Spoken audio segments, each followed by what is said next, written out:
हाँ जी, नमस्कार जी। और कैसे हो? मजे में?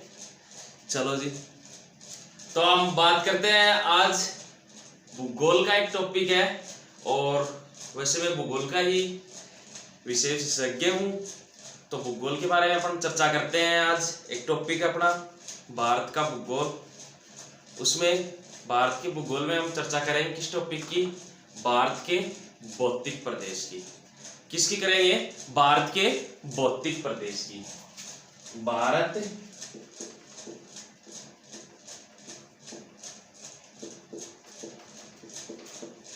के भौतिक प्रदेश। अब देखो, भारत के भौतिक प्रदेश। अब ये भौतिक प्रदेश क्या होते हैं भाई? भौतिक प्रदेश क्या होते हैं? पहले सबसे पहले टॉपिक को पढ़ रहे हैं तो हमारे को भौतिक प्रदेश के बारे में पता होना चाहिए कि भौतिक प्रदेश है क्या। ठीक है। अब कोई भी वैसे देखा जाए तो हर क्षेत्र अपनी अलग अलग विशेषता रखता है। ठीक है। जिस तरीके से उच्चांश के आधार पर देख लो, चट्टानों के आधार पर देख लो, वनस्पति के आधार पर देख लो, निर्माण अवस्था के आधार पर देख लो, तो उसी क्षेत्र विशेष की जो विशेषताएं हैं वो ही क्या कहलाते हैं? उसका भौतिक प्रदेश कहलाता है। जिस तरीके से हम इसकी डेफिनेशन बनाते हैं भौतिक प्रदेश की कि भौतिक प्रदेश होता क्या है, तो वह क्षेत्र विशेष जो चट्टान या फिर निर्माण अवस्था या फिर वनस्पति या फिर कोई अन्य आधार हो उसका, ठीक है, उसके आधार पर अपनी अलग ही विशेषता रखता है या फिर उनमें क्या समानता रखता है, अन्य क्षेत्रों से क्या असमानता रखता है, उसे क्या कहते हैं? हम भौतिक प्रदेश कहते हैं। किसे भौतिक प्रदेश किसे कहते हैं? वह प्रदेश जो या तो उच्चांश के आधार पर या चट्टान के आधार पर या वनस्पति के आधार पर या निर्माण अवस्था की आधार पर समानता रखता हो, उसे क्या कहते हैं? भौतिक प्रदेश कहते हैं। मतलब अन्य किसी क्षेत्र विशेष में क्या रखता हो? असमानता रखता हो। ठीक है। तो उन भौतिक प्रदेशों को हमारे भारत में 5 भागों में बांटा गया है कि कौन कौन से भौतिक प्रदेश हैं, किन किन आधारों पर हम उनको बांटते हैं। तो उनको 5 भागों में बांटा गया हमारे भौतिक प्रदेश को। और वो किस आधार पर बांटा गया है? सबसे पहली बात तो हमारे सामने ये आती है, एग्जाम में आजकल प्रश्नों का ट्रेंड है वो भी चेंज हो गया है। पहले वाले प्रश्न नहीं पूछे जाते कि भारत की या विश्व की सबसे बड़ी ऊंची चोटी कौन सी है, छोटी कौन सी है, ये वाले प्रश्न नहीं पूछे जाते हैं। आजकल पूछे जाते हैं, मतलब जो भी विषय होता है उसके गहराई से लेके प्रश्न को उठाया जाता है। मतलब सारे प्रश्नों का एक ही प्रश्न बनाया जा सके ऐसा प्रश्न लिया जाता है। ठीक है। वो प्रश्न पहले वाले नहीं पूछे जाते कि लंबाई कितनी है, इसकी चौड़ाई कितनी है, इसकी ये क्या है, वो क्या है। तो हम आज जो चर्चा करने वाले हैं वो भारत के भौतिक प्रदेश के बारे में चर्चा करने वाले हैं। अब भारत के जो भौतिक प्रदेश है वो 5 भागों में बांटे गए हैं। किसके आधार पर बांटे गए हैं भाई? कोई आधार भी तो होगा, उसके आधार पर बांटे गए। आधार तो बहुत से होते हैं, जैसे चट्टान भी होता है, वनस्पति भी होती है, अक्षांश के आधार पर भी हम उनको बांट सकते हैं, देशांतर पर भी बांट सकते हैं, लेकिन कोई आधार होना जरूरी है अपने पास में। तो भारत के 5 भौतिक प्रदेशों को हमने बांटा सेल क्रम के आधार पर। कौन से? सेल क्रम। अगला कौन सा आता है अपना? सेल क्रम के बाद में निर्माण अवस्था के आधार पर, और उससे अगला आता है अपने पास में उच्चावच के आधार। ठीक है। बहुत सी गाइडें आती हैं, उनमें सिर्फ उच्चावच के आधार पर दे रखा होता है, लेकिन भारत को सेल क्रम, निर्माण अवस्था और उच्चावच हम बांटेंगे इन 3 के आधार पर। भाई कभी प्रश्न भी आता है तो वैसे सीधा डायरेक्टली नहीं पूछता है कि भारत को कितने भौतिक प्रदेशों में बांटा गया है। वो उलझाने का प्रयास करता है कि भारत को उच्चावच के आधार पर कितने भौतिक प्रदेशों में बांटा गया है। तो उच्चावच के आधार पर दे दिया तो वहां पर वो कंफ्यूज करने वाला सा सवाल हो गया एक तरह से कि उच्चावच के आधार पर तो हमने 5 पढ़ा था, लेकिन आधार क्या था उसका? तो आधार क्या है उसका? उच्चावच है, निर्माण अवस्था या फिर सेल क्रम के आधार, मतलब सेलों का जो क्रम होता है, चट्टानों का जो क्रम होता है उसके आधार पर। ठीक है। अब बात करते हैं अपन पहले वाले नंबर की कि कौन कौन से भौतिक प्रदेश है, उनकी बात कर लेते हैं हम।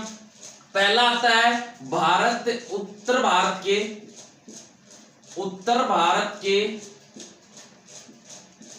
पर्वतीय प्रदेश। उत्तर भारत के पर्वतीय प्रदेश। पहला अपना ये था उत्तर भारत के पर्वतीय प्रदेश। दूसरा देख लेते हैं अपन, दूसरा अपने पास में कौन सा है, प्रायद्वीपीय पठार। कौन सा अपने पास में, प्रायद्वीपीय पठार, ये दूसरा हो गया इसका। तीसरा अपने पास में कौन सा आता है, उत्तर भारत का विशाल मैदान। उत्तर भारत का विशाल मैदान, बेटा भारत में मैदान तो बहुत से हैं, लेकिन सबसे बड़ा मैदान कौन सा है, उत्तर भारत का मैदान। कौन सा है, उत्तर भारत का मैदान, जो सबसे बड़ा मैदान है, जो गंगा और नदी से निर्मित है। ठीक है, उसके बाद में चौथा देख लेते हैं अपन, चौथा कौन सा आता है, तटवर्ती मैदान। तटवर्ती मैदान, तटवर्ती मैदान। उसके बाद में पांचवा आता है अपना पास में, जो भारत के द्वीप हैं। कौन से, भारत के द्वीप। ठीक है, अब देखो 5 भाग हो गए हमारे पास में। पहले वाला था उत्तर भारत का पर्वतीय प्रदेश, जो कहां पड़ता है, उत्तर भारत के उत्तरी दिशा में पड़ता है। ठीक है, प्रायद्वीपीय पठार यह भारत के दक्षिणी दिशा में है, और उत्तर भारत का विशाल मैदान मतलब उत्तर भारत के तो उत्तर पर्वतीय प्रदेश के तो दक्षिण में, और प्रायद्वीपीय पठार के उत्तर में। इन दोनों के बीच में जो भाग है वो क्या कहलाता है, विशाल मैदान कहलाता है। ठीक है, अगले वाले बात करते हैं हम तटवर्ती मैदान। जो भारत तटवर्ती मैदान में, जो भारत समुद्रों से घिरा हुआ है, उसके जो साथ में जो भाग जुड़ा हुआ है, और जो तटवर्ती भाग है उसके मैदान क्या कहलाते हैं, तटवर्ती मैदान। फिर आता है द्वीप अपना, कि द्वीप क्या है, द्वीप बंगाल की खाड़ी है, भाई बंगाल की खाड़ी है, अरब सागर है। ठीक है, इनमें जो भारत के क्षेत्र अधिकार में, भारत के जो क्षेत्र अधिकार में जो द्वीप है उनकी चर्चा करेंगे हम इसमें। ठीक है, पहले वाला तो उत्तर भारत की चर्चा था, फिर प्रायद्वीपीय है, फिर विशाल मैदान, फिर तटवर्ती मैदान, और फिर द्वीप। द्वीप कौन से वालों की चर्चा करेंगे अपन, जो भारत के क्षेत्र अधिकार में है, जो भारत के क्षेत्र अधिकार में है, उन द्वीपों की हम चर्चा करेंगे यहाँ पर। ठीक है, बाकी द्वीपों की हमारे को चर्चा करनी है। जिस प्रकार से अंडमान निकोबार का द्वीप है, वहां पर भी द्वीप है। उसके बाद में लक्षद्वीप है, वो भी तो द्वीप है, वो भी भारत की क्षेत्र अधिकार में है। और अन्य जो छोटे मोटे द्वीप है भारत के, उनकी चर्चा करेंगे, जो बंगाल की खाड़ी और अरब सागर में पड़ते हैं। ठीक है, उनकी चर्चा करेंगे। तो पहली बात, भौतिक प्रदेश किसे कहते हैं अपन, वह क्षेत्र विशेष जो उच्चावच या चट्टान या वनस्पति या निर्माण अवस्था के आधार पर क्या रखता हो, समानता रखता हो, या अन्य क्षेत्रों से क्या असमानता रखता हो, उसे भौतिक प्रदेश कहते हैं। दूसरी बात, हमने इनको भारत के भौतिक प्रदेशों को 5 भागों में बांटा है। ठीक है, किसके आधार पर बांटा है, शैल क्रम के आधार पर, निर्माण अवस्था के आधार पर, और उच्चावच के आधार पर। ठीक है, कौन कौन से हैं 5, उत्तर भारत का पर्वतीय प्रदेश, उत्तर भारत का पर्वतीय प्रदेश, प्रायद्वीपीय पठार, उत्तर भारत का विशाल मैदान, तटवर्ती मैदान, और द्वीप। तो पहली वाली बात आती है अपनी ये वाली, कि भाई इसकी चर्चा करेंगे अपन, क्योंकि पहले नंबर का यही है अपने पास में, उत्तर भारत का पर्वतीय प्रदेश। अब ये पर्वतीय प्रदेश है, अब देखो ये पर्वतीय प्रदेश है, इसमें क्या है, जिस तरीके से एक तो होता है पर्वत, एक तो क्या होता है पर्वत, एक होता है पहाड़, एक होता है पहाड़ियां, एक तो होता है पर्वत, एक होता है पहाड़, एक होता है पहाड़ियां। ये तीनों क्या है, हम कभी कभी क्या करते थे, इन तीनों का समानार्थक शब्द लगा देते हैं, मतलब इनको एक ही समझते हैं कि इनका एक ही अर्थ है, लेकिन इनका एक अर्थ नहीं होता है, इनका अलग अलग अर्थ होते हैं। ठीक है, अब मैदान, चर्चा मैदान से कर लेते हैं। भाई प्रारंभ में जो निचले स्तर पर क्या आता है, तटवर्ती भाग आते हैं, उसके बाद में मैदान आते हैं, उसके बाद में क्या आता है, पठार आता है। उच्चावच के आधार पर देखते हैं तो भाई जो ऊंचाई है नीचे से समुद्र तल से जिनकी ऊंचाई है, उनके आधार पर हम देखते हैं तो क्या आता है, सबसे पहले मैदान आता है, उसके बाद में पठार आता है, पठार के बाद में पहाड़ियां, पहाड़ियां के बाद में क्या आता है, पहाड़ आता है, पहाड़ के बाद में क्या आता है, पर्वत आता है। अब ये होते क्या है, पहली बात भाई इनका पता भी तो होना चाहिए ना अपने को, कि पर्वत क्या है, पहाड़ क्या है, पहाड़ियां क्या है, मैदान क्या है, पठार क्या है, इनके बारे में पता होना जरूरी है हमारे को। कभी कभी इनको क्या है, एक ही समान अर्थ में हम बोल देते हैं कि पहाड़ियां हैं, वो पर्वत है, वो पहाड़ है, इनमें अंतर होता है, इनमें अंतर होता है। अंतर कौन सा होता है, जिस तरीके से मैदान है, तो मैदान हम किसको कहेंगे, मैदान हम किसको कहेंगे, मैदान समुद्र तल से जिसकी ऊंचाई कितनी है, 300 मीटर है, समुद्र तल से जिसकी ऊंचाई कितनी है, 300 मीटर है। ठीक है, वो तो क्या होता है, मैदान होता है। ठीक है, जिसमें क्या है, बालू का मतलब नदियों द्वारा अपर्दन या अपक्षय के द्वारा जो मिट्टी, जलोढ़ मिट्टी का निर्माण किया गया, उसे क्या कहते हैं, मैदान कहते हैं। और समुद्र तल से कितनी ऊंचाई हो उसकी, 300 मीटर तक ऊंचाई हो उसकी, तो उसे तो क्या कहते हैं, मैदान कहते हैं। दूसरा आता है अपना पठार, कि पठार किसे कहते हैं भाई, समुद्र तल से क्या, समुद्र तल से जिसकी ऊंचाई कितनी हो, समुद्र तल से जिसकी ऊंचाई 300 से 600 मीटर हो, कितनी हो, 600 मीटर हो, उसे क्या कहते हैं, हम पठार कहते हैं, उसे क्या कहते हैं, पठार कहते हैं। तीसरा अपने पास में आता है कौन सा, पठार के बाद में पहाड़ियां आता है, क्या आता है, पहाड़ियां आता है। पहाड़ियां किसे कहते हैं अपन, जिसकी ऊंचाई कितनी हो, 1800 मीटर तक हो, जिसकी ऊंचाई मीटर कितनी तक हो, 1800 मीटर तक हो, उसे क्या कहते हैं, हम पहाड़ियां कहते हैं। तीसरा अपने पास में आता है पहाड़, कि भाई पहाड़ किसे कहते हैं, पहाड़ किसे कहते हैं, जिसकी ऊंचाई 1800 से कितनी हो, 2700 मीटर के बीच हो, जिसकी ऊंचाई कितनी हो, 1800 से 2700 मीटर के बीच हो, उसे क्या कहते हैं, पहाड़ कहते हैं, ठीक है। और तीसरा अपने पास में क्या आता है, पर्वत, क्या आता है, पर्वत आता है।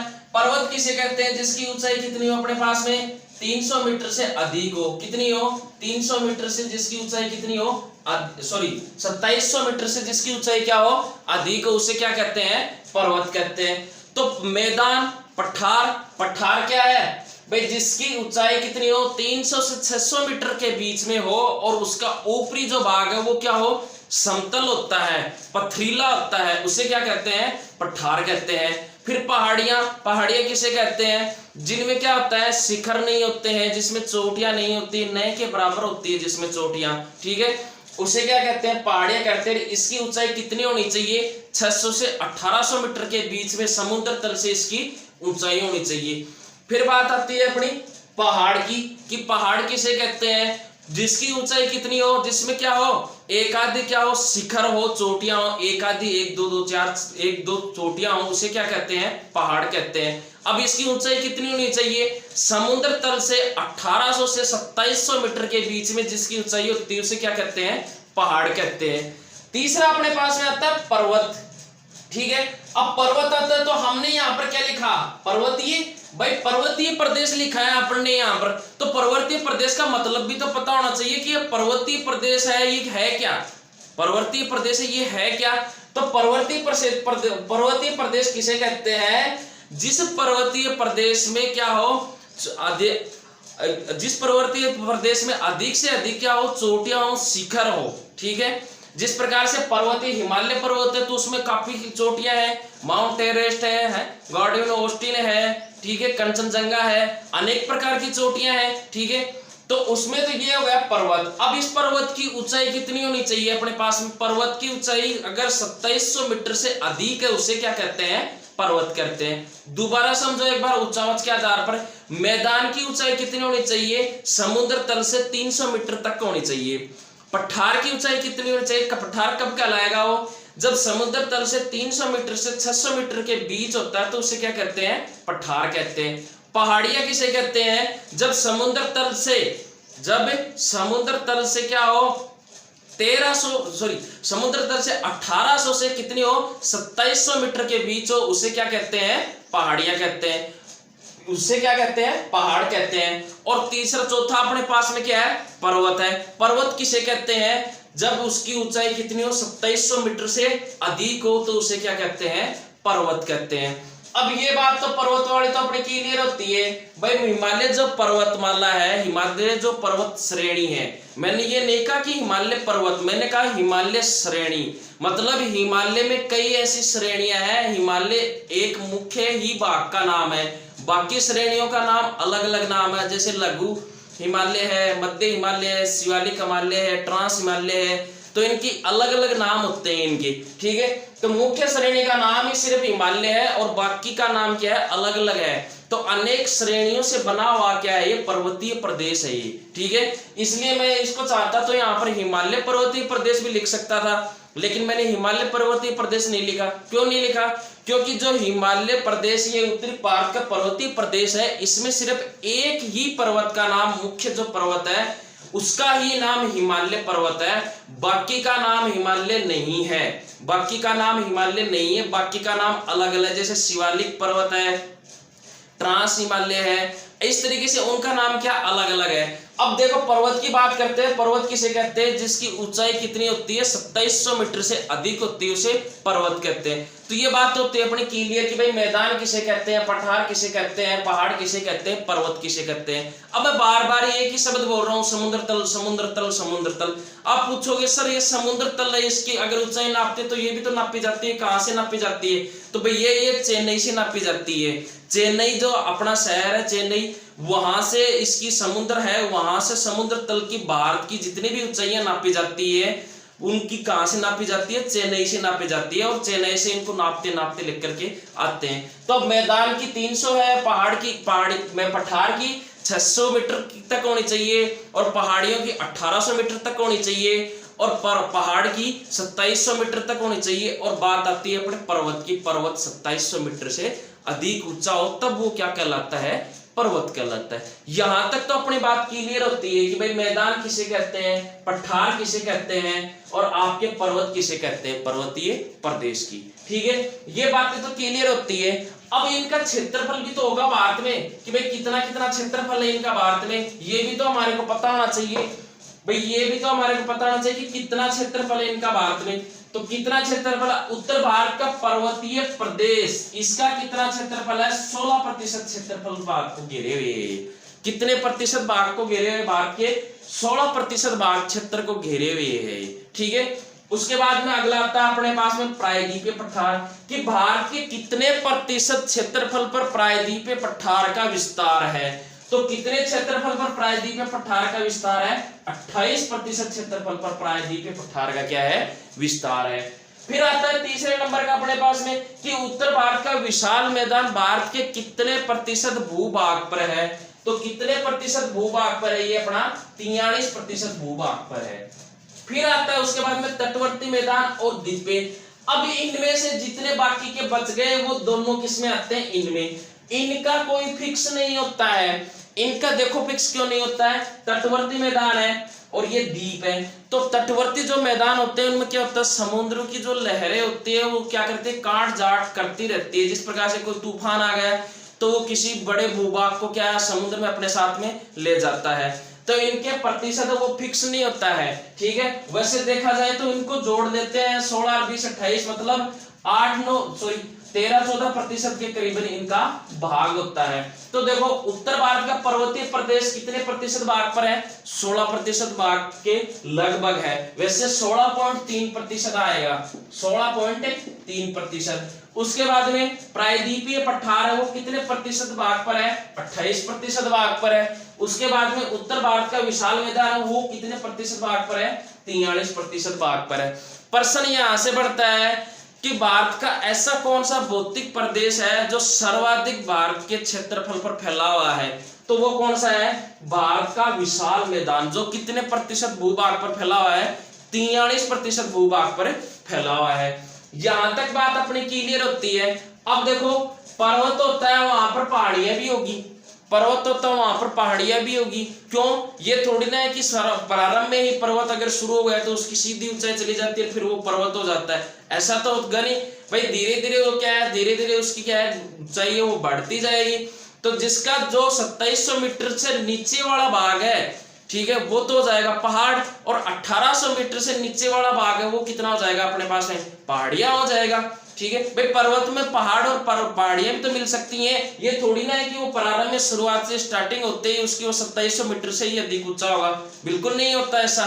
ठीक है, तो ये 16%। अब देखो एग्जामिनर क्या करता है? यहां से फांसने की कोशिश करता है कि भारत में कितने प्रतिशत भूभाग पर पहाड़ियां हैं, कितने प्रतिशत भूभाग पर पहाड़ियां हैं। तो 18% भूभाग पर क्या है? पहाड़ियां हैं। अब ये 18% भूभाग पर क्या है? पहाड़ियां हैं। तो 18% भूभाग पर पहाड़ियां हैं, तो ये क्या है? कुछ इसमें है पहाड़ियां, और ये जरूरी थोड़ी है सारे की सारे ही पहाड़ियां हिमालय पर्वत में है, अपने राजस्थान में भी है। ठीक है, अपन बाहर जाते हैं तो उन राज्यों में भी पहाड़ियां मिलती है 1800 मीटर से नीचे वाली। ठीक है, तो भारत के 18% भूभाग पर क्या है? पहाड़ियां हैं। ठीक है, यहां तक अपनी बात क्लियर होती है। भाई पहाड़ियां होती है, पहाड़ियां ये जरूरी थोड़ी है, पहाड़ियां तो प्रायद्वीप पे पठार में भी मिल सकती है। मैंने क्या बताया, उसकी उच्चता कितनी होनी चाहिए, 1800 मीटर तक होनी चाहिए, 600 से 1800 के बीच में। तो वो भूभाग तो यहाँ पठार में भी कुछ भूभाग मिल सकता है, पर्वत में भी मिल सकता है। ठीक है, और उत्तर भारत के विशाल मैदान है यहाँ पर भी मिल सकता है। ठीक है, तो और तटवर्ती मैदान है यहाँ पर मिल सकती है पहाड़ियां। तो पहाड़ियां की कितना प्रतिशत भारत में भाग है, 18% भाग है। तो ये बातें ध्यान रखना आप कि पहाड़ियां हैं वो भारत के 18% भूभाग को घेरे हुए है। ठीक है, यहां तक अपनी बात क्लियर होती है। ठीक है, कि भाई ये वाली चीजें हमने पढ़ी, क्या पढ़ा, भौतिक प्रदेश, फिर शैलक्रम, निर्माणावस्था, उच्चांश के आधार पर हमने इसको 5 भागों में बांटा। पर्वतीय प्रदेश है, प्रायद्वीपीय है, और विशाल मैदान, तटवर्ती मैदान और द्वीप है पड़े। ठीक है, और मैंने पहाड़, पहाड़ियां और पर्वत हैं और आपके मैदान है, उनके बीच में अंतर बता दिया कि इनके बीच में अंतर क्या होता है। समुद्र तल का जो मुख्य केंद्र बिंदु है वो भी बता दिया कि चेन्नई के पास में स्थित है, वहां से इसको क्या करते हैं, नाप जोख करते हैं इसकी। ठीक है, ये बात अपनी यहाँ तक कॉमन सेंस की बातें वो क्लियर होती है यहाँ तक तो अपनी। ठीक है, अब बात करने वाले हैं अपन कौन सी, कि जो उत्तर भारत का ये है, उत्तर भारत का पर्वतीय प्रदेश, इसकी चर्चा करेंगे अपन पहली बार में। तो देखते हैं उत्तर भारत का पर्वतीय प्रदेश में कि कौन कौन से हैं उत्तर भारत के पर्वतीय प्रदेश। अब देखो यहाँ पर अपने पास में मान लेते हैं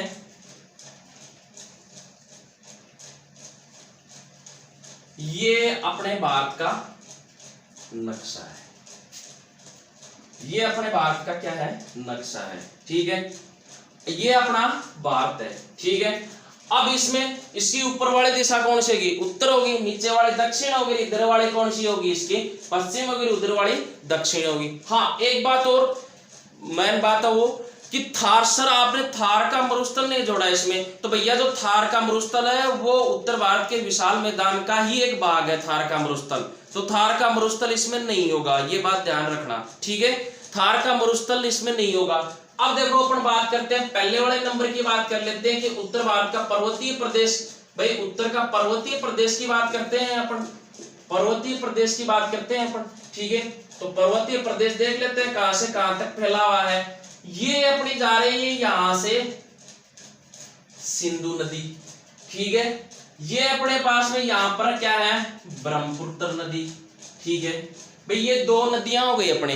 ठीक है, कि किन किन नदियों के बीच में फैला हुआ है। यहां से अपनी क्या होती है, उत्तर भारत की पर्वतीय श्रृंखला शुरू होती है। उत्तर भारत की क्या होती है, ये अपना क्या आ गया, नेपाल, और ये इधर है भूटान। ठीक है, यहां से शुरू होती है अपनी पर्वतीय श्रृंखला, और यहां से जाती जाती ये मुख्य जो पर्वत श्रृंखला है, मुख्य जो पर्वत श्रेणी है वो कहां तक है, ब्रह्मपुत्र नदी तक है। उसके बाद में इसकी छोटी छोटी पहाड़ियां हैं वो आगे की ओर जाती है। ठीक है, और ये आगे की ओर म्यांमार जो देश है अपना वहां तक जाती है, और म्यांमार देश में अपनी तो पहाड़ियां हैं, छोटी छोटी पहाड़ियां जाती है, तो उसको अराकान योमा बोलते हैं वहां पर इस पर पहाड़ी को। ठीक है, तो इसकी क्या है, छोटी छोटी पहाड़ियां आगे तक फैली हुई है। जैसे प्रकार से अपने 7 सिस्टर राज्य बोलते हैं अपन, असम है, तो ये आपका त्रिपुरा है, मणिपुर है, मिजोरम है, उन राज्यों में क्या है, छोटी छोटी पहाड़ियों के रूप में ये क्या है, फैली हुई है आगे। फिर ये म्यांमार में चली जाती है, तो म्यांमार में इसको किस नाम से पुकारा जाता है, अराकान योमा पर पहाड़ी के नाम से पुकारा जाता है। तो जो अपनी पर्वतीय श्रृंखला है वो मुख्य रूप से कहां से है, यहां से कहां, सिंधु नदी के मोड़ से, सिंधु नदी के मोड़ से लेकर के और अपनी ये यहाँ तक ब्रह्मपुत्र नदी है यहाँ तक है। उसके बाद में छोटी छोटी पहाड़ियों में आगे तक फैली हुई है। यहां तक तो बात क्लियर होती है भाई, अपनी जो नदी है वो कहां से कहां तक जाती है। ठीक है, उसके बाद में अब इसके देख लेते हैं कि इसके चारों ओर है वो कौन कौन से क्षेत्र विस्तार है उनका। अब इधर आ जाता है अपना कौन सा, तिब्बत का पठार। इधर आता है अपना कौन सा, तिब्बत का पठार, ये आ गया अपना तिब्बत का पठार। ठीक है, अब यहाँ पर एक क्या है, तारिक बेसिन और है, तारिक बेसिन और है, इसको लाल बेसिन भी बोलते हैं, तारिक बेसिन। उसके बाद में एक पर्वतमाला है, कुनलुन पर्वतमाला। कौन सी, कुनलुन पर्वतमाला। ठीक है, ये मान लेते हैं कुनलुन पर्वतमाला है, ये वाला, ये हिस्सा, ये कौन सा है अपना, कुनलुन पर्वत, ये कौन सा अपना कुनलुन पर्वत। ये तारिम बेसिन है, ठीक है, जो एक मैदान का ही एक हिस्सा है। और ये अपना क्या है, इधर तिब्बत का पठार है। और ये अपने पास में क्या है, हिमालय पर्वतमाला है। ये अपने पास में क्या है, हिमालय पर्वत, हिमालय श्रेणी है अपने पास में। ये अपने पास में क्या है, हिमालय श्रेणी है, ठीक है। अब देखो यहाँ पर इधर तो कुनलुन पर्वत है, ठीक है, जो चीन की तरफ है, समझ गए। उसके बाद में अपना आता है कौन सा, तारिम बेसिन फैला हुआ है। और उसके बाद में अपना क्या है, तिब्बत का पठार है। और उसके बाद में क्या अपनी हिमालय श्रेणी है। तो यहां से अगर इस तरफ आते हैं तो आगे ही बात समझ रहे कि इधर तो क्या है, कुनलुन श्रेणी, फिर तारिम बेसिन आ जाता है, फिर तिब्बत का पठार आ जाता है। और तिब्बत के पठार के बाद में ये अपनी श्रेणी जो फैली हुई है, ये श्रेणी फैली हुई है अपनी, ये कौन सी श्रेणी है, अपनी हिमालय पर्वतीय श्रेणी है, ठीक है। और कहां से कहां तक फैली हुई है, अपनी सिंधु नदी से लेकर के ब्रह्मपुत्र नदी तक फैली हुई है। फिर ब्रह्मपुत्र नदी के आगे ये क्या है, छोटी छोटी पहाड़ियों के रूप में फैली हुई है, जो कहां तक जाती है, म्यांमार देश तक जाती है। और उस म्यांमार देश में उन पहाड़ियों को क्या कहा जाता है, अराकान योमा पहाड़ियां कहा जाता है, ठीक है। ठीक है जी सर जी, यहां तक तो बात अपनी क्लियर है, यहां तक तो मामला समझ में बैठता है। अब इसकी बात आती है किसकी, लंबाई की, कि भाई इसकी लंबाई कितनी है अपने पास में। इसकी लंबाई है वो कितनी है, 2400 किलोमीटर है। कितनी है, 2400 किलोमीटर लंबाई में फैला हुआ है। यहां से लेकर के ब्रह्मपुत्र नदी के मोड़ तक ये कितनी लंबाई में फैला हुआ है, 2400 किलोमीटर की लंबाई में फैला हुआ है।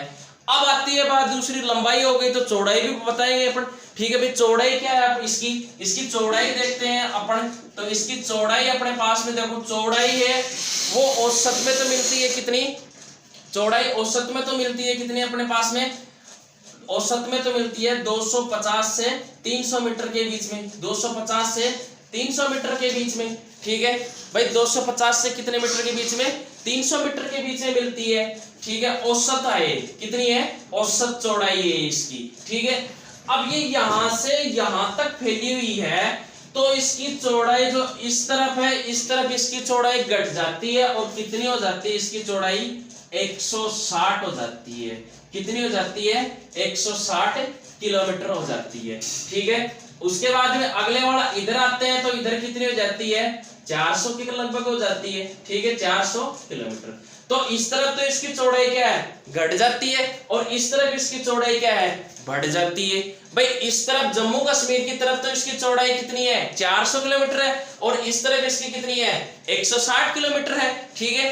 तो इसकी चौड़ाई इधर तो क्या हो गई, ज्यादा हो गई, इधर क्या है इसकी कम है। अब बात करते हैं इसकी ऊंचाई की, तो ऊंचाई इधर क्या है, कम है। और इधर इसकी ऊंचाई क्या है, अधिक है। जितनी भी आपको चोटियां मिलेगी सबसे अधिक ऊंचाई वाली, वो इस दिशा की ओर ही मिलेगी आपको, ठीक है।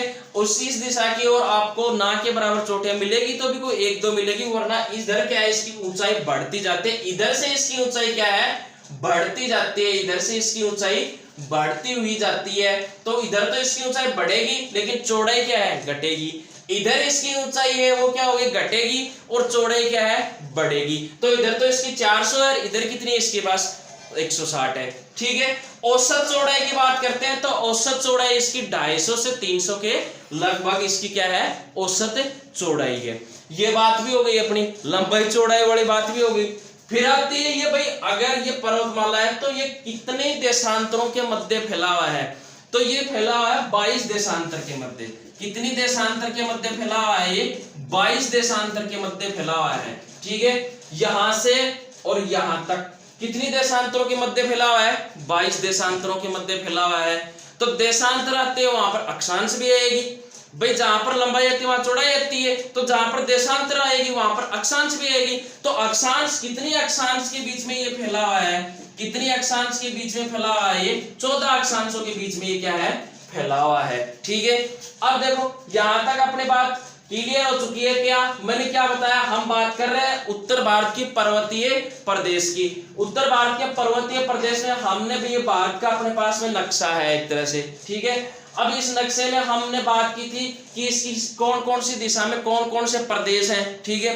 तो पहली बात तो इधर तो चीन की तरफ है, चीन की तरफ तो कौन सी पर्वतमाला है, कुनलुन पर्वतमाला है। फिर आता है अपना तारिम बेसिन आता है, जो एक मैदानी भाग ही है, ठीक है। इसे लाल बेसिन भी बोलते हैं, इसको लाल बेसिन भी बोलते हैं, इसको क्या बोलते हैं, लाल बेसिन भी बोलते हैं, इसको लाल बेसिन भी बोलते हैं, ठीक है। उसके बाद में क्यों लाल बेसिन क्यों बोलते हैं, क्योंकि यहाँ की मिट्टी का रंग कैसा है, लाल कलर का है, तो इसलिए लाल बेसिन भी बोलते हैं इसको। उसके बाद में अपना आता है तिब्बत का पठार, और उसके बाद में ये अपना क्या है, नेपाल देश है, ये क्या है, नेपाल है। और उसके बाद में क्या है, इधर क्या भूटान है, और इधर क्या अपने 7 सिस्टर राज्य जिनको बोलते हैं मणिपुर, मेघालय, मिजोरम, ये वाले जो राज्य हैं ये आ जाते हैं। और इसकी इधर वाली साइड में अपना कौन सा देश है, म्यांमार देश है। इधर वाले देश में कौन सा अपना पाकिस्तान, इधर वाला देश कौन सा है, पाकिस्तान। और ये अपना क्या है, भारत देश है, ठीक है।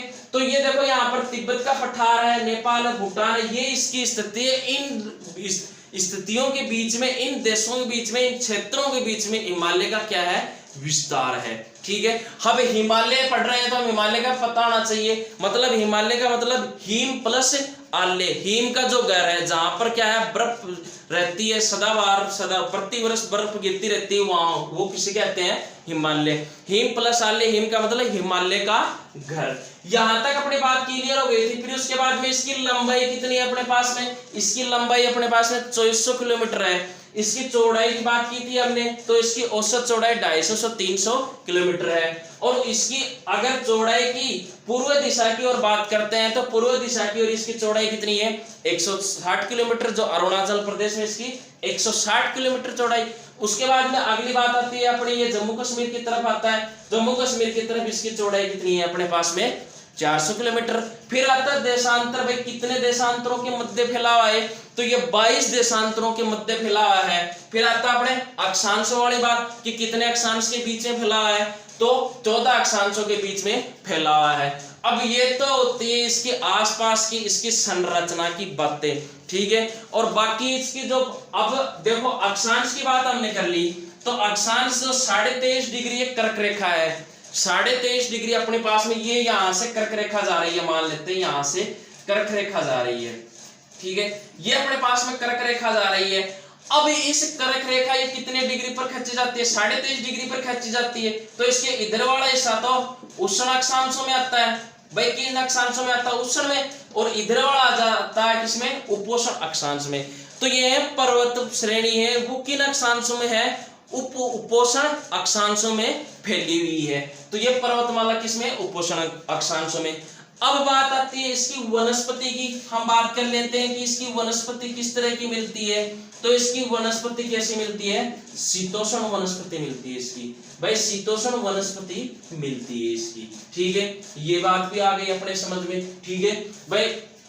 वनस्पति कैसी मिलती है इसकी, शीतोष्ण कटिबंधीय वनस्पति इसमें पाई जाती है। जो शीतोष्ण सदाबहार पेड़ होते हैं वो इस पर्वतमाला में पाए जाते हैं, ठीक है। और अक्षांश में कौन से अक्षांश है, उपोष्ण अक्षांशों में इसका क्या है, विस्तार है। कितने अक्षांशों के बीच में है, 14 अक्षांशों के बीच में। कितने अक्षांशों के बीच में है, 22 अक्षांशों के बीच में। लंबाई कितनी है, 2400, चौड़ाई कितनी है, 250 से 300। और उसके बाद में अगर इधर बात करते हैं तो कुनलुन जो पर्वतमाला वो कहां पर है, चीन में है, ठीक है। और उसके बाद में इधर से अगर मान लेते हैं इधर से हम आ रहे हैं, हमने किसी को बोल दिया कि आपको इधर से नहीं जाना, इधर को आपको इधर से ही जाना है। तो इधर से आएंगे तो हम सबसे पहले कौन सी आएगी, कुनलुन पर्वत श्रेणी आएगी। उसके बाद में हम कहां पहुंचेंगे, तारिम बेसिन में पहुंचेंगे। और उसके बाद में कहां पहुंचेंगे, तिब्बत के पठार में पहुंचेंगे। और फिर आता है ये हिमालय श्रेणी आता है, ठीक है। यहां तक अपनी बात क्लियर होती है। अब आगे वाली बात देखते हैं अपन कि भाई इसकी जो निर्माण है, इसका जो निर्माण है वो कैसे। वहां एक बात और है कि इसकी जो औसत ऊंचाई है, इसकी औसत ऊंचाई कितनी है हिमालय पर्वत श्रेणी की, इसकी औसत ऊंचाई है 600 मीटर। कितनी है इसकी औसत ऊंचाई, 600 मीटर है। इसकी औसत ऊंचाई है वो कितनी है, 600 मीटर है। मतलब सारे हिमालय को हम जोड़ तोड़ के गुणा भाग करके जो भी निकालते हैं वो क्या है, इसकी 600 मीटर इसकी औसत ऊंचाई है, ठीक है। अब देखो एशिया जो महाद्वीप है, क्या एशिया महाद्वीप है, एशिया महाद्वीप में 650 मीटर से अधिक कितनी चोटियां हैं एशिया महाद्वीप में, 94 चोटियां हैं। कितनी चोटियां हैं? 94 चोटियां हैं, 94 चोटियां हैं, ठीक है। उनमें से 92 मतलब 92 जो चोटियां हैं वो कहां पाई जाती है? हिमालय पर्वत में पाई जाती है। 92 जो चोटियां हैं वो कहां पाई जाती है? हिमालय पर्वत में पाई जाती है। 2 जो चोटियां हैं वो यूराल पर्वत में पाई जाती है। बात किसकी की है मैंने? एशिया महाद्वीप की बात की है। एशिया महाद्वीप मैंने ये कहा है कि 6500 मीटर से अधिक की चोटियां हैं वो एशिया महाद्वीप में, उनकी संख्या कितनी है? 94 है, 94 है, ठीक है। उन 94 में से जो 92 चोटियां, 92 चोटियां हैं वो किस में पाई जाती है? हिमालय पर्वत में पाई जाती है। बाकी की जो 2 चोटियां हैं वो यूराल पर्वत में पाई जाती है, ठीक है, जो क्या यूरोप और एशिया महाद्वीप में फैला हुआ है। तो 92 चोटियां कहां पाई जाती है? इसमें पाई जाती है हिमालय पर्वत श्रेणी में 92 चोटियां पाई जाती है, ठीक है। बात क्लियर है अपनी यहां तक कि कितनी चोटियां पाई जाती है? 92 चोटियां पाई जाती है। अब उसके बाद में बात करते हैं भाई इसका जो निर्माण है, इसका क्या है? निर्माण। इसका निर्माण भी तो हुआ है, ठीक है। आज तक हमने कई गाइडों में पढ़ा है, ठीक है, कि इसका निर्माण कैसे हुआ है। यहाँ पर पहले टेथी सागर था, फिर अंगारा लैंड था, गोंडवाना लैंड, वैसे इसका क्या निर्माण हुआ है। लेकिन ये चीजें बताई किसने? हमारे को पता कैसे चला कि इसमें मतलब यहाँ पर इनका निर्माण हुआ है, कैसे हुआ है। अब आजकल मैं एक बात बताता हूँ आपको, एग्जाम में वो प्रश्न नहीं पूछे जाते हैं जो पहले इस तरीके से पूछे जाते थे कि इसकी लंबाई कितनी है, इसकी चौड़ाई कितनी है, इसकी सबसे ऊंची पर्वत चोटी कौन सी है। ये ट्रेंड चेंज हो गया है, एग्जाम में प्रश्नों का ट्रेंड चेंज हो गया है। और वो ट्रेंड क्या है? मतलब उसको ऐसे प्रश्न पूछे जाते हैं कि पढ़ने वाला अभ्यर्थी होता है वो सारे के सारे जो पढ़ता है वो सारे के सारे प्रश्नों का एक ही साथ में संश्लेषण करके एक ही प्रश्न दे देते हैं उसका, ताकि उस प्रश्न से पता लग जाता है कि ये सारी चीजें इसने पढ़ी है। अगर उसने पढ़ा नहीं है उसको विस्तार से तो वो प्रश्न बिल्कुल भी नहीं आएगा, ठीक है, उसका उत्तर है वो बिल्कुल भी नहीं कर पाएंगे अपन। तो एग्जाम में जो प्रश्नों का ट्रेंड है वो चेंज हो गया है बिल्कुल से। तो इसमें देखो चोटियां हो गया 92 और 92 चोटियां पाई जाती है। और उसके बाद में कितनी चोटियां एशिया महाद्वीप में? 6500 मीटर से कितनी चोटियां अधिक है भाई? 6500 मीटर से ऊंची चोटियां कितनी है अपने पास में? एशिया महाद्वीप में 94 चोटियां हैं। हिमालय में अपने पास में कितनी चोटियां हैं? 92 चोटियां हैं, ठीक है। इनमें से 2 हैं वो किस पर्वत में है? यूराल पर्वत में है, ठीक है। ये है बात अपनी। और इसी हिमालय पर्वत में अपने माउंट एवरेस्ट भी है, ठीक है। तो अब ये जो माउंट एवरेस्ट, इसकी तो बातें हम बाद में करेंगे। पहले इसका जो बेसिक ज्ञान है, सामान्य ज्ञान हमारे को पता होना जरूरी है। किसी चीज अगर हमारी नींव ही कमजोर होती है तो बिल्डिंग तो अपने आप ही कमजोर होगी। तो नींव का मजबूत होना बहुत जरूरी है, ठीक है। तो सामान्य किसी चीज को पढ़ते हो तो उसका सामान्य ज्ञान होना बहुत जरूरी है, ठीक है। तो ये हमने यहाँ से यहाँ तक अपना क्या कर लिया? सामान्य ज्ञान ले लिया कि इस तरीके से हिमालय पर्वत श्रृंखला का विस्तार है। ये कुनलुन पर्वत है, ये तारिम बेसिन आता है, उसके बाद में फिर तिब्बत का पठार आता है। पठार किसे कहते हैं? जो समुद्र तल से क्या है 300 से 600 मीटर के बीच होता है और उसका ऊपरी भाग क्या होता है? समतल होता है। और वहां की जो पथरीली धरती पाई जाती है उसे क्या कहते हैं? पठार कहते हैं, ठीक है। तो ये तिब्बत का पठार, तारिम बेसिन, कुनलुन श्रेणी, और उसके बाद में अपना आता है ये हिमालय श्रेणी। हिमालय श्रेणी है वो सभी पर्वतों के नाम नहीं है। हिमालय का मतलब हिम का जो घर है, जहां पर हिम पड़ती है उसे क्या कहते हैं? हिमालय कहते हैं। और हिमालय श्रेणी है जो हिमालय वो मुख्य पर्वत का नाम है, बाकी पर्वतों के नाम नहीं है, उनके फिर अलग अलग नाम है उनके। तो हम बात करने वाले हैं अब निर्माण अवस्था की कि इसका जो निर्माण है वो कैसे हुआ है, इसका निर्माण है वो कैसे हुआ है, किस किस तरीके से हुआ है, ठीक है। तो इसका निर्माण देखते हैं हम कि कैसे हुआ। अब यहाँ पर देखो इसके निर्माण को बताने के लिए 2 सिद्धांत प्रचलित हैं, ठीक है। और वो 2 ही सिद्धांत माने जाते हैं। उन 2 ही सिद्धांतों से हिमालय पर्वत के निर्माण की जो घटना है वो बताई जाती है, ठीक है। तो उस निर्माण की अवस्था को देख लेते हैं। ये हो गया अपना हिमालय पर्वत, ठीक है। अब इसको मैं मिटा देता हूं, उसके बाद अपन वो जो इसकी निर्माण कैसे हुआ उसके बारे में देखते हैं, ठीक है। अब इसके काल है और वो सारे के सारे उसी में आ जाएंगे कि कौन कौन से काल में इसका क्या हुआ है, निर्माण चालू हुआ है। और अब देखो उसके बाद में कौन कौन से इन्होंने सिद्धांत दिए। सिद्धांत तो बहुत से विद्वानों ने दिए हैं, ठीक है, जैसे डेली है, जोली है और आपका ये कोबर है, हेरियस है। लेकिन 2 ही सिद्धांत प्रचलित है निर्माण की अवस्था में। पहला सिद्धांत अपन ले लेते हैं एक बार। कोबर ने एक सिद्धांत दिया था, ये एक कोबर एक गोलवेता था, ठीक है, जो जर्मनी का रहने वाला था। इसने कौन सा सिद्धांत दिया? भूसन्नति का सिद्धांत दिया। इसने कौन सा सिद्धांत दिया? भूसन्नति का सिद्धांत दिया, ठीक है। इसने कौन सा दिया? भूसन्नति का सिद्धांत दिया। दूसरा सिद्धांत अपना कौन सा माना जाता है? एक हेरियस। हेरियस तो है अमेरिका का रहने वाला था। ये भी क्या है, मतलब इसी के साथ में इसने कौन सा सिद्धांत दिया? प्लेट विवर्तनिकी सिद्धांत। इसने कौन सा दिया?